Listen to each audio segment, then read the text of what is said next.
It's no different in the world of business, where you will find a plethora of followers and very few leaders. Which is why at the Tata Group, a high premium is placed on the spirit of innovation.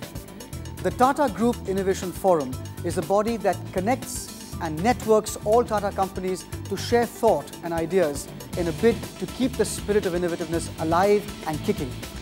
Mr. R. Gopalakrishnan, the chairperson of TGIF, is today's business leader and judge.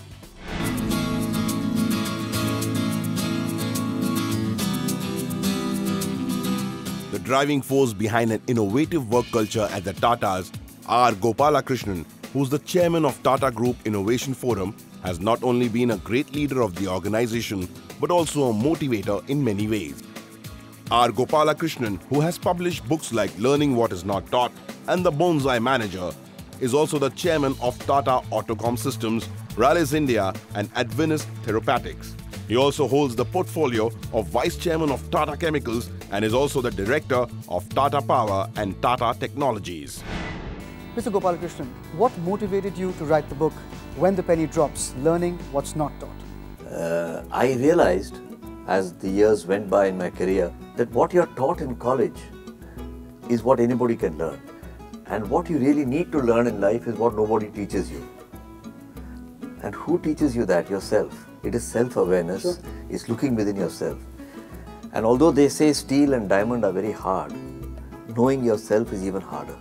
Oh, nice one. And that's the reason why I chose to write that book, Learning What's Not Taught. And of course, I use the very English expression, when the penny drops. Right. The term innovation, Mr. Gopalakrishnan, has been bandied around very loosely nowadays. What does that term mean to you?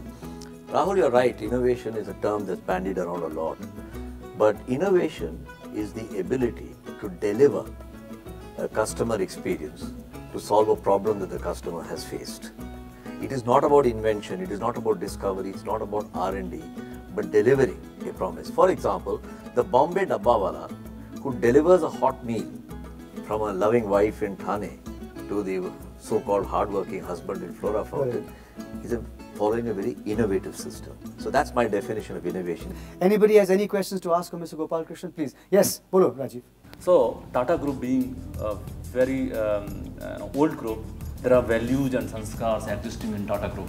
Now, innovation is coming in limelight for last few years or decades. So, how do you see the innovation as a sanskar getting integrated into a very old, mature group like Tata at this stage, which has value system of 100-year-old, 200-year-old? Well, that's an excellent question, and I'm glad a young person like you is thinking of this. There are some things in life you just don't change. And there are some things that are bound to change, whether it's an individual or a society or a community. The things that are immutable are what is called sanskar. The things that are mutable, which can be changed, fall into the category of innovation. So I think it's a very good question that you asked. Sanskar and innovation are cousins. They are not opposites.